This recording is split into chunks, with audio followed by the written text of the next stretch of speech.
When I came to the Glen Rock community, my biggest goal was to be known as an innovative leader, someone who values transparency and makes decisions based on our students' wants and needs. So when the broadcast media students at Glen Rock High School pitched a concept for an original web series, it was a no-brainer for me. Together, we developed a show for the community, by the community. And we are ready to share your story right here, right now on Charleston in Charge, take 1. Cut. That's a wrap. Welcome back to another episode of Charleston in Charge. On the last episode of Charleston in Charge, we met with high school senior Hayden Bratspies. And today, we'll be meeting with a middle school teacher who's cooking up great content for her students. 2 years ago, Ms. Samad, now Ms. Barbieri, joined the middle school staff as our new consumer science instructor. She completely revamped the home ec program and has inspired students to reach new levels of cooking. She educates them about food and nutrition, including elements from all different cultures. Ms. Barbieri's students may be in the kitchens of Glen Rock Middle School, but the culinary trends they are replicating stem from all over the world. Together, we will learn about the culinary genius who is teaching our middle school students how to make Michelin star-worthy cuisine. And it's all happening right now with Ms. Barbieri. Let's take a look.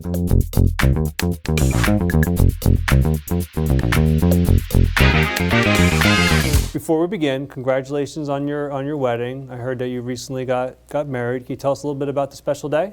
Yeah, thank you. So I got married on February 19th at the Rockley Country Club in Rockley, New Jersey. Nice. And I had this vision of it to be like a snowy fairy tale wonderland. Didn't actually snow, but we got a lot of pictures outside.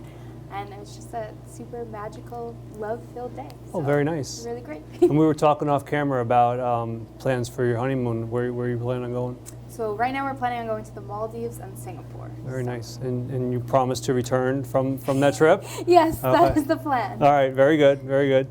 So tell us about your career path and what brought you here to Glen Rock. Sure. So I've always known from a young age that I wanted to go into the culinary world, the culinary field.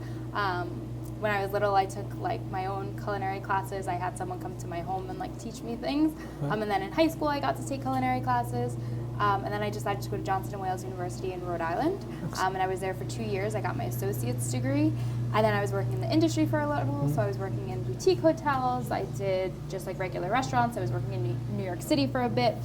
And then I realized that wasn't necessary. I didn't want to be working in the kitchen with those long hours for the rest of my life. So I went back to school. I went to Montclair State right here in Jersey and got my bachelor's degree in nutrition and food science. And then through that experience, I was doing, was working at different programs and doing externships with a weight wellness program that actually kickstarted off a company for kids. So I was doing recipe development, and I was working with Girl Scout troops and just little kids and teaching them about food. And that's when I really fell in love with teaching. And then I was working in the Bronx and Newark, and I was teaching nutrition and food, nutrition and health more so to kids. And then I found out one of my girlfriends who I went to culinary school with, she works in Roxbury County. So she told me about the whole teaching program. And then I found Glen Rock, and I've been here ever since. Well, we're very lucky to have you here, and we love having you here as part of our staff.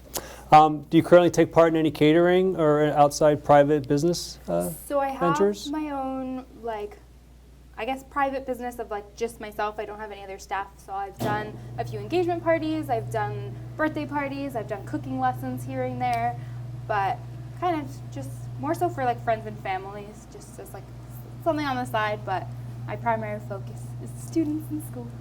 Were you very critical of your wedding food as someone who's an expert? We did a tasting, Okay. and I gave them full warning that this is my background, but they did a very good job, so I was very happy with the results. I assume you could be a difficult client if possible.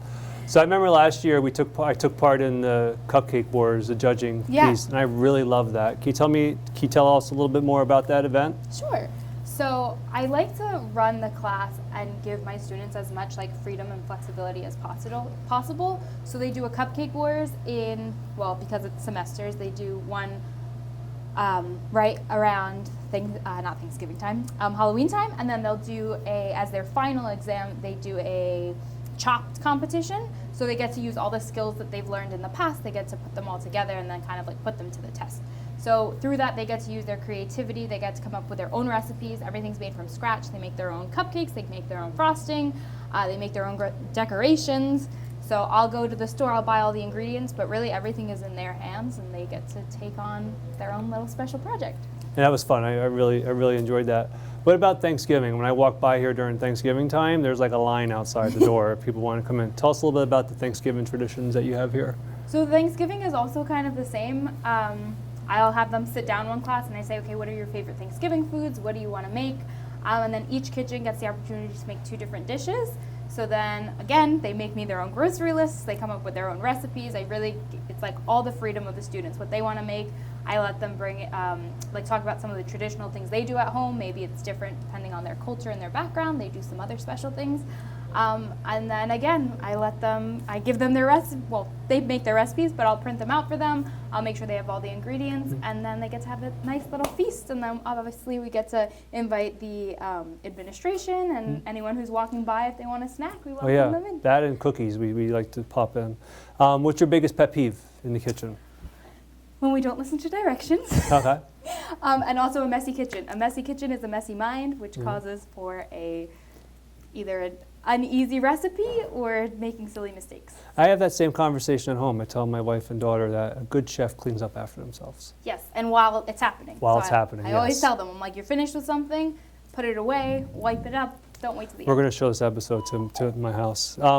What advice do you have students in middle school and high school that want to go into culinary arts? So what's awesome about the culinary field is there's so many different avenues. I know when I was in high school, so many people would say, like, what do you want to do? Do you want to open up your own restaurant? But there's really so many other paths. So you can work in a restaurant, but you could be your own like private chef. You could work in the catering world. Then there's like food blogging, so you could actually write about food in restaurants. You can go into recipe development. There's a whole like food science part of things. And then there's also like food photography. So there's so many different avenues, and really just look for internships, externships. You're always welcome to come here. But really just like kind of see if that's something you really like. And by having those internships, you can get a feel if that's the career path you want to take. And then there's so many different opportunities and different career paths that can shine from there.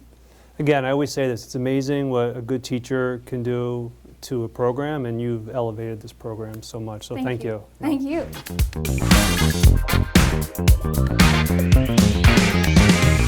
All right, so we got some rapid fire questions for you. Okay. I wish you luck. If you had one superpower, what would it be? To be invisible. What's your favorite holiday? Thanksgiving. Most used app on your phone? Instagram. Dream vacation location? The Maldives. Fair enough. Favorite dessert? Chocolate chip cookies. What's the one talent you wish you had? To speak multiple languages. Favorite TV show? House. Favorite fast food restaurant? Wendy's. Do you ever host for the holidays, and which ones? Yes. Thanksgiving is like my baby of holidays that I take on every single year. And then me and my family are actually Jewish, so there's like a lot of holidays throughout the year, and we are fortunate to live down the street from my cousins, so we like take off days because most Jewish holidays have like 2 nights. So my cousins will take on the first and we'll take on the second. So always cooking. Window or aisle seat? Aisle seat. Can we hear your teacher's voice? We're quiet in 3, 2, 1. Coffee or tea? Coffee. Chocolate or vanilla? Chocolate. What's your favorite season? Summer. Is it gravy or sauce? Is gravy a sauce? Is it gravy or sauce? Well, I would say, no, yeah, it's still sauce. Well, but if I'm talking like about gravy on Thanksgiving, I would say gravy. I wouldn't say pass the sauce. That'd be weird. That would be. Okay, fair enough. If you had to, if you could cook with anyone, who would it be? Ooh. Maybe Emerald Lagasse. Bam! I'm a Bobby Flay fan. I would not want to cook with who's the guy on Hell's Kitchen? Gordon Ramsay. Yes. He would scare me. You know, he's actually I mean, I haven't met him personally, but like if you watch his Chopped Junior shows and things like that, he's very nice to children. So who knows, maybe he'll come to Glen Rock, he'll be nice to us. But I think he puts on the act. How are your knife skills? I'd say they're pretty good. Yeah? Yeah. How long does it take to get good at that? Because I've been practicing. Honestly, from like the 6th graders to the 8th graders this year, you can see such a big difference. So they've like within, I mean, they're only with me for a marking period. So within like a few months, if you're practicing every single day, You get it? practice makes perfect. I'm on it. Have you cooked? Have you had your students cook yet my Cuban empanada recipe? I have not. You'll have to pass that one along. That was on the recipe exchange, and out of 75 recipes, it was ranked #1. But I voted, to determine that. So we'll have to try it out.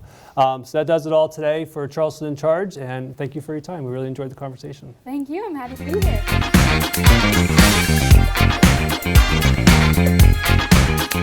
here.